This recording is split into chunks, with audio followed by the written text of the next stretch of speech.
이 토론에서 어떤 아이디어가 있어야 된다고 생각을 했습니다. 그래서 공통 토론 주제인 향후 의료계의 재편 과정에서 어떠한 상황이 예측되는가와 우리는 무엇을 준비해야 하는가에 대해서 조금 고민을 해봤고요. 원래는 저는 예방의학에 대해서 사실 공부를 깊이 하지 않았었기 때문에 의대생 시절에는 이런 의료 정책에 대해서 이해도가 많이 떨어졌지만 사직하고 나서 6개월 동안 많은 일련의 과정을 거치면서 의료 정책과 그리고 앞으로의 미래에 큰 관심이 많이 생겼습니다. 그래서 나름의 인사이트를 공유하기 위해서 여러 가지 아이디어를 좀 제시해 보려고 하니까 한번 같이 고민해 봐 주시면 감사하겠습니다. 제목은 의료의 뉴 패러다임과 청년 의사의 재현입니다. 제가 발표를 준비한 내용은 2024년에 발생한 의정 갈등이 아니라 앞으로 다가올 의료 뉴 패러다임에 대해서 우리들이 어떤 태도를 견지해야 되는지를 고민을 했고요. 첫 번째, 의료계의 뉴 패러다임에 관한 이야기입니다. 다들 아시는 얘기일 테니까 간단히 넘어가겠습니다. 건보재정의 악화는 이미 예견되어 있고 2028년도 내외로 해서 건보재정이 고갈됩니다. 그러한 이유로는 인구구조가 잘못되어 있고 고령화, 의료 수요의 증가, 보장률의 일방적인 증가, CT, MRI 급여화가 됐죠. 그리고 의사 수가 증가하면서 건보재정의 건전성이 많이 악화가 되었습니다. 이는 시장 참여자인 의사들과 그리고 시장의 소비자인 환자들의 문제가 아니라 명백한 정부 실패인데요. 시장 참여자의 도덕적 해이에 의해서 발생한 시장 실패가 아니라 정부 실패임을 인정해야 그 다음으로 나아갈 수 있다고 생각합니다.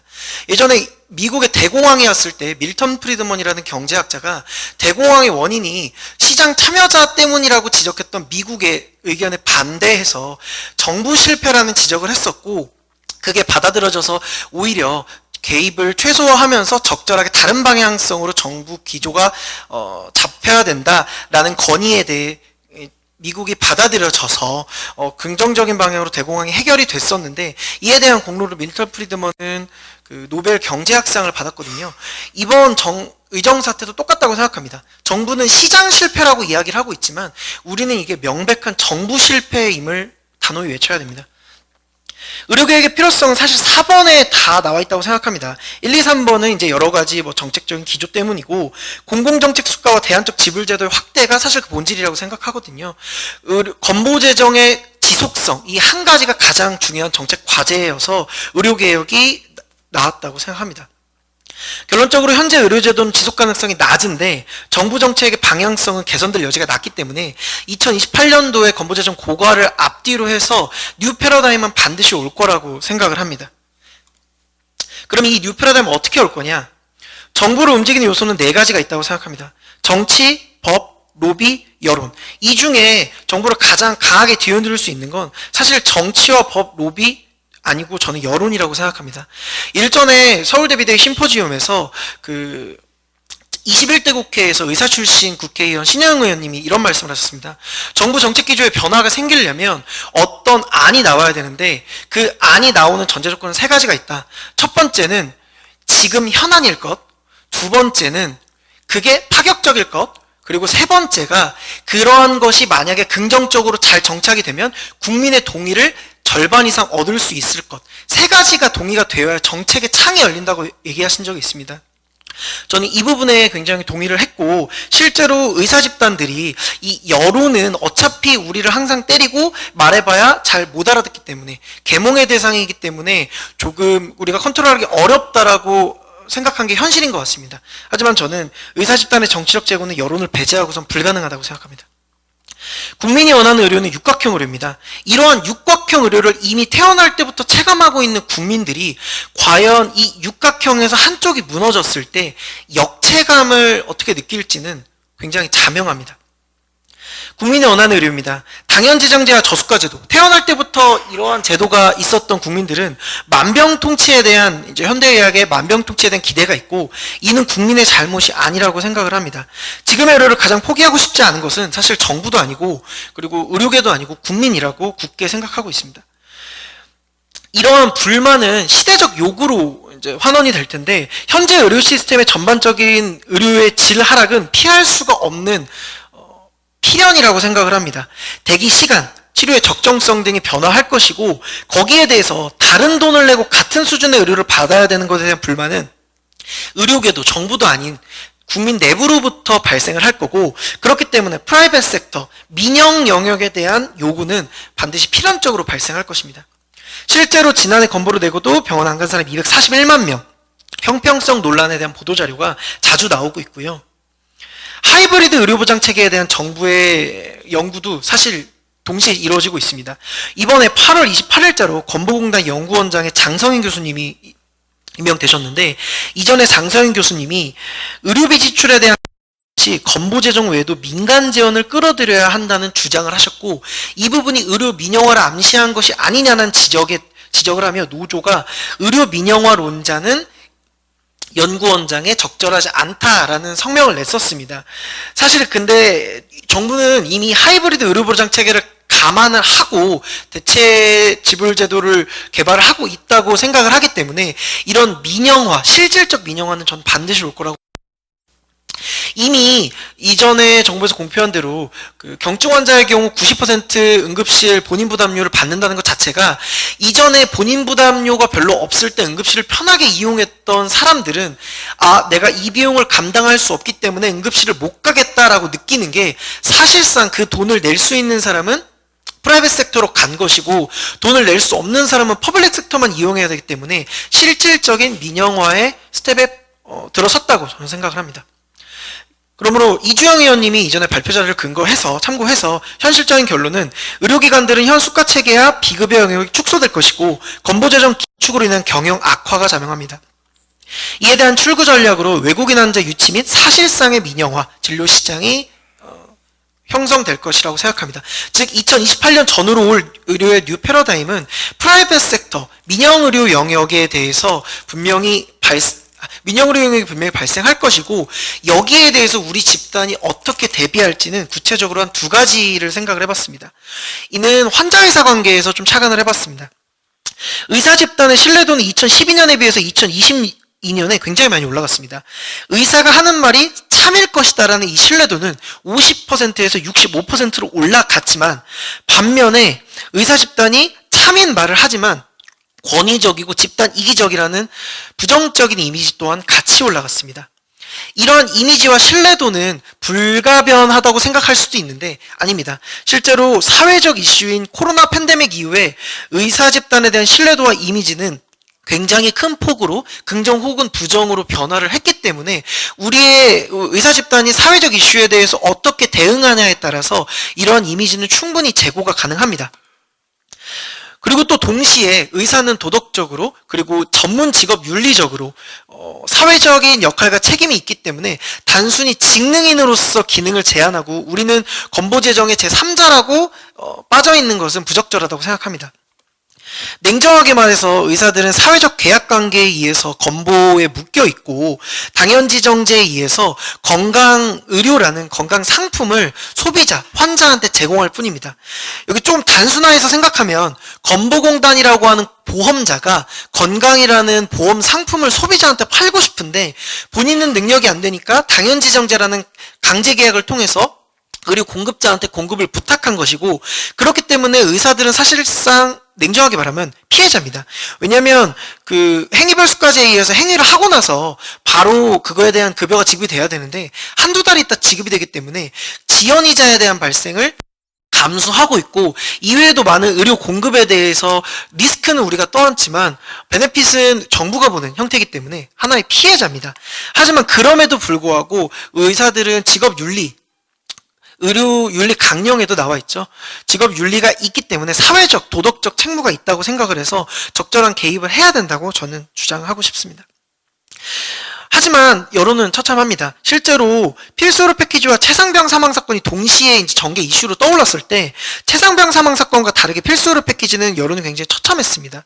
이때 정부, 언론, 시민사회 집단, 법조인 집단, 의료, 직역 집단 전부 다 의료계와 반대되는 입장들을 내놓았는데 이는 필연이 아니라 우리가 해온 업보라고 저는 생각을 합니다. 그럼 국민들은 우리를 왜 따갑게 보는가? 우리한테 필요한 건 더 날카로운 전문성과 더 냉정한 판단보다 이제는 조금 쉬운 말, 우리한테 와닿는 말이라고 생각을 합니다. 이 두 스크린샷은 왼쪽은 이제 서울대 비대위에서 했던 심포지움 라이브 스트리밍이고요. 우측은 충주시 유튜브, 유명하셔서 다들 알고 계시죠? 거기서 했던 유튜브 채널입니다.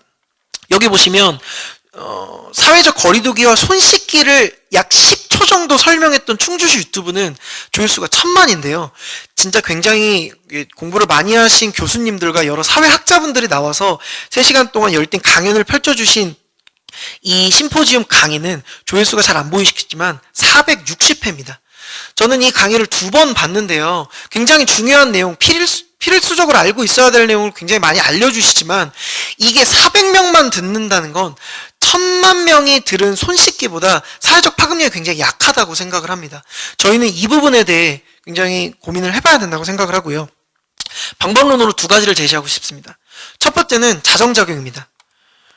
자정작용의 필요성은 모두가 다 알고 계실 텐데 명백한 범법에원에도 너무나 처벌 수위가 약하게 적용되고 있죠. 하지만 이는 사실 알고 보면 어쩔 수가 없는데 수사권과 징계권이 의협한테는 없습니다. 그렇기 때문에 최대가 회원 권리 정지 3년이고 이마저도 징계를 하면 그 징계를 받은 회원이 자신의 명예가 실추됐다거나 아니면 부적절한 징계라고 고소고발을 하는 경우가 흔하기 때문에 의협 입장에선 굉장히 소극적으로 대응할 수밖에 없습니다. 하지만 그럼에도 이런 제약들이 여론전을 하는데 부정적으로 작용한다는 것은 어쩔 수가 없는데요. 그렇기 때문에 의협에서는 자율징계권을 강하게 요구하고 있습니다.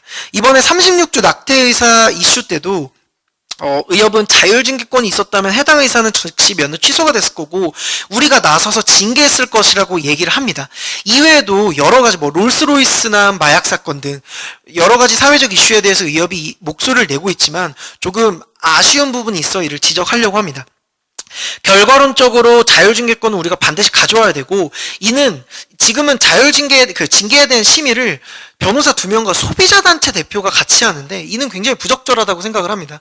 이는 객관성이 담보된 전문가 집단이 가져와야 될 당연한 권리이기 때문에 우리가 주장을 해야 되는데 이 주장을 하는데 주장이 잘 먹히지 않는 그 이유는 다음과 같은 예시를 통해서 이해할 수 있을 것 같습니다. 매편한 형사처벌, 17억 배상 판결, 대동맥박리 오진 의사 형사처벌 이러한 이슈들이 판사들이 이런 이슈들로부터 알 수 있는 건 판사가 의사 1명만 처벌했지만 이 판결을 보고 많은 필수 의료 의사들이 도망을 가게 됩니다.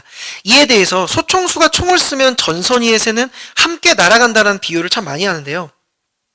애초에 의사들은 한국의료분쟁 중재원에 대한 신뢰도가 많이 떨어져 있지만 실제적으로 케이스를 찾아보면 27만 건이 최근 5년간 접수됐는데 접수를 실제로 시켜주는 비율은 이거는 말도 안 된다 하고 제하는 게 96%고 접수를 시켜주는 비율은 4%, 검토 후 진행하는 건 60%, 자동 개시 사건을 제외하면 그 중에서도 81%, 그리고 그게 중재가 되어서 실제 판결이 났을 때 그 환자가 주장하는 금액이 받아들여지는 비율은 8%밖에 안 됩니다.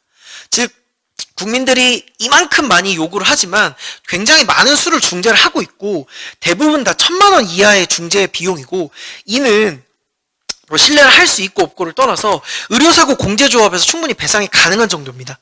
그렇게 따지고 보면 17억 배상? 이거 내가 보험만 들면 그럼 어느 정도 커버가 가능한 게 아닌가라고 생각할 수 있지만 실제 8월 10일 날 대한의사협회 정책토론회에서 공제조합 이제 변호사님께서 하셨던 말씀을 들어보면 3년간 이런 극단적 케이스에 대해서 심리적 불안감을 낮추기 위해서 보상한도 5억 원 상품을 신설했는데 가입률이 굉장히 저조하기 때문에 일부 10억 원 이상의 보험 상품을 고려를 해달라는 요청이 있지만 실질 가입률이 저조해서 진행하지 않고 있다고 합니다.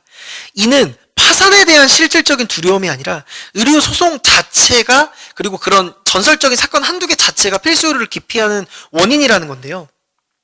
인식과 실제는 괴리가 있지만 극단적 몇 가지 사건만으로 필수 의료를 기피하게 만들기엔 충분했다는 겁니다. 저는 이 반대를 이야기하고 싶습니다. 국민이 진짜 원했던 건 CCTV는 아닐 겁니다. 진짜 원했던 건 CCTV가 아니라 안심이라고 생각합니다. 성추행 사건, 대리수술 사건, 의사 오진으로 인한 피해 사건, 그리고 롤스로이스 남한테 마약 처방했던 이런 마약 사건 등 몇 가지 사회적 이슈가 발생했을 때 그 이슈가 실제 많은 케이스가 아닌 걸 알지만 그 사건 비율보다 중요한 것은 나한테도 그런 일이 있을 수 있지 않을까? 내 아내도 산부인과 진료를 볼 때 추행당할 수 있지 않을까? 수술을 할 때 추행당할 수 있지 않을까? 다른 사람이 와서 대리수술을 할 수 있지 않을까라는 그 불안감을 우리가 충분히 이해하지 못했기 때문이라고 생각합니다. 그리고 그 국민들이 의사들만 악마로 보는 것은 사실 아닙니다. 그러니까 통계적으로 의료 소송을 많이 걸고 있는 것을 대해서 저희 내부적으로 많이 지적을 하고 이 부분에 대해서 다른 국가와 비교해서 말이 안 된다라고 하는데 저희 이제 단순히 국민성 문제라고 생각합니다. 코로나 백신 이상 반응에 대한 신고 및 소송 사건 자체가 정부를 대상으로 하는데 다른 나라에 비해서 굉장히 월등히 많습니다. 일본에 비하면 50배거든요. 즉 사건의 인과관계에 대한 과실에 대한 엄격한 을 따지는 국민성 자체가 있는 것이고요. 이후에 이번 소송에 대해서 정부는 과학적 인과관계뿐만 아니라 시간적 인과관계만 있어도 코로나 백신에 의한 피해로 인정하고 배상하겠다라고 1년 후에 조건을 바꿨는데도 불구하고 아직도 충분히 구제받지 못했고 진실을 숨기고 있다고 많은 소송들이 즐비어 진행되고 있습니다. 즉 의사만 상대로 이렇게 따지는 분위기가 아니라 우리나라 국민 기조 자체가 인과관계로 확실히 따지는 것을 선호하는 분위기입니다. 즉 국민들도 몇 가지 사건에 의해서 필수 의료를 지탄하고 의료 집단에 대해서 오해를 하기에 충분하기 때문에 우리의 자정작용은 이거보다 조금 더 한 발 더 나아가야 된다고 주장하고 싶습니다. 이에 대해서 대한의사협회는 굉장히 큰 노력을 하고 있습니다. 면허 관련 설립 추진단을 매번 갱신하면서 지속적으로 주장을 하고 있고요. 이는 2019년부터 주장하고 있기 때문에 이번 사태 때 처음 주장하는 것이 아닙니다. 그리고 또한 아까 말씀드린 것처럼 사회적 이슈에 대해서 대응 노력을 하고 있는데 그럼에도 불구하고 2024년도 의료현안 협의체 논의에서는 정부 입장에서 주장에는 공감한다. 하지만 의료계에 대한 국민적 신뢰와 공정성 확보는 아직 필요하다라고 답변을 냅니다. 여기서 말하는 신뢰와 공정성 확보가 뭘지 한참을 고민해봤는데요. 이에 대해서 우리는 이미 답을 알고 있습니다. 우리는 환자단체라고 보통 얘기하지만 미국에서 환자단체가 아니라 의료 소비자라고 얘기합니다. 이는 미국에서는 1970년대부터 썼던 텀이고요. 환자가 아닌 의료 소비자고 이를 의료의 주체로 보는 시각이 필요합니다. 즉 수단이 아니라 목적의식으로서 권익보호를 외쳐야 되고 주어 자체가 바뀌어야 됩니다. 이에 대해서는 이미 의료계의 여러 이제 교수님들께서 구체적인 안을 제시해 주셨습니다. 안덕선 교수님, 강희근 교수님의 안으로는 그 자율증기권을 갖고 오기 위해서 면허 자율기구 설립이 필요한데 이때 의료 소비자의 권익을 강력하게 보호해야 한다. 위로금을 즉시 수령할 수 있게 우리가 먼저 보호해야 되고 의료기관으로부터 유감 표명을 받도록 우리가 중재해야 된다. 면허 자율기구에서의 의사과호 판정 시 의사가 공개 사과하도록 강제해야 된다는 것을 우리가 먼저 제시하고 있습니다. 또한 송호근 교수님, 강희근 교수님 안에서는 의료 수석을 신설해서 의료 정책을 우리가 주도권 있게 객관성 있게 심의해야 되는데 이때 의민정 협의체를 만들어야 되고 이 의민정 협의체는 10인위원이고 이때 반드시 민간 소비자단체 대표가 포함되어야 한다고 명시하고 있습니다. 즉 앞으로의 의료 정책 2028년 전후로 펼쳐질 여러 가지 새로운 아젠다에서는 의료 소비자를 절대 소외시킬 수 없고 우리는 단순히 범법 회원을 규탄하는 게 아니라 우리가 먼저 의료 소비자 권익이 침해받았다고 보호를 외쳐야 됩니다. 구체적으로 보험 상품을 제공하고 싶은 보험자인 공단과 그걸 받는 가입자 사이에 우리가 보험자와의 계약관계인 당연지정제만 이야기할 것이 아니라 실제 의사-환자 관계로 돌아가서 우리가 환자가 침해받고 있는 권익보호에 굉장히 강한 목소리를 내야 됩니다. 이때 큰 차이점은 주어가 우리나 아니면 회원이 아니라 소비자가 돼야 된다는 겁니다. 예를 들어서 심평은 외음부 절제술 그로스포토 요구했을 때 이때 심평의학이라던가 아니면 불합리한 제가 갑자기 용어가 생각이 안 나는데 불합리한 삭감이라던가 이런 거에 대해서 얘기하고 심평원의 불합리함에 전문성 있는 이야기를 할 것이 아니라 우리가 당신의 민감한 권익에 대해서 나서서 보호해 주었고 심평원 이걸 요구했을 때 당신의 권리 인권을 지켜줄 수 있는 건 의사밖에 없었다라는 걸 굉장히 강하게 주장을 해야 되는데, 제가 의협의 여러 보도자료를 찾아봤을 때 이 부분이 조금 많이 아쉬웠던 것 같아서 아이디어를 내봤습니다.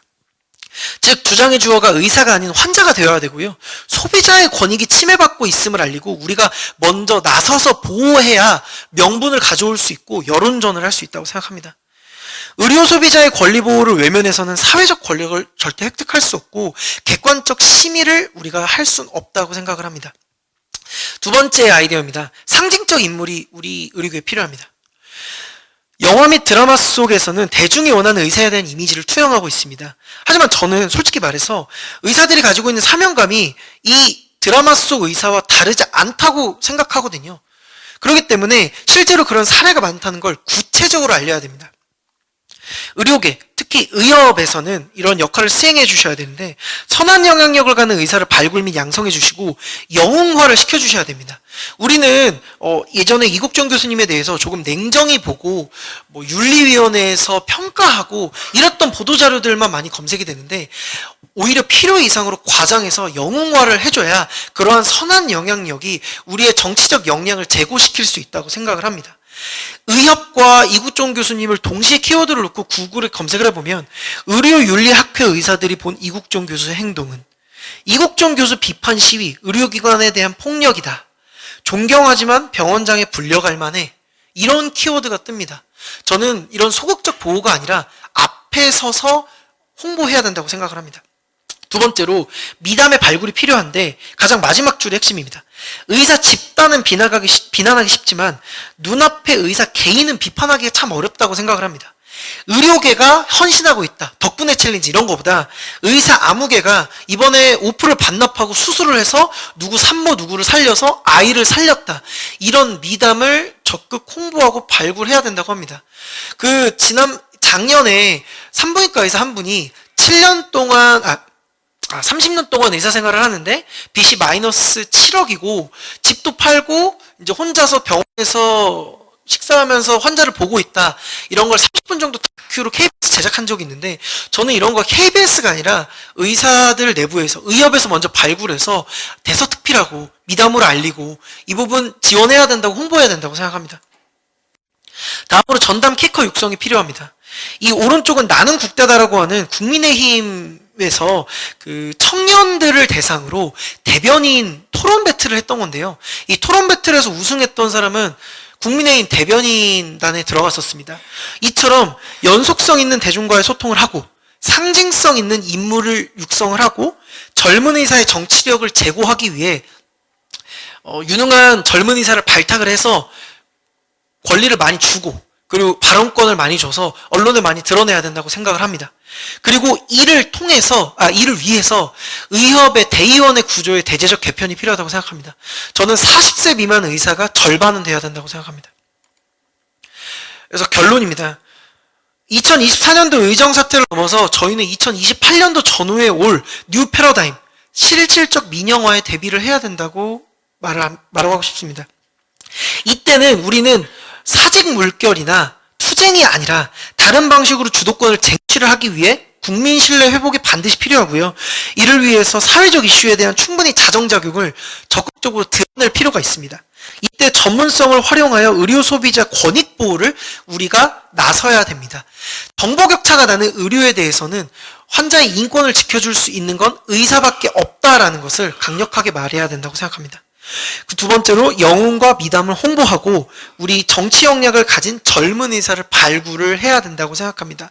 그에 대해서 지금 의협이 노력하고 있는 부분에 대해서 굉장히 긍정적으로 보고 있지만, 이 부분에 대해서 이제 젊은 의사 청년 정책 자문단 이런 걸 발족을 하고 나서 이제 청년 의사들의 의견이 조금 더 많이 받아들여지고 구체적인 안들이 좀 더 많이 나왔으면 좋겠습니다. 감사합니다.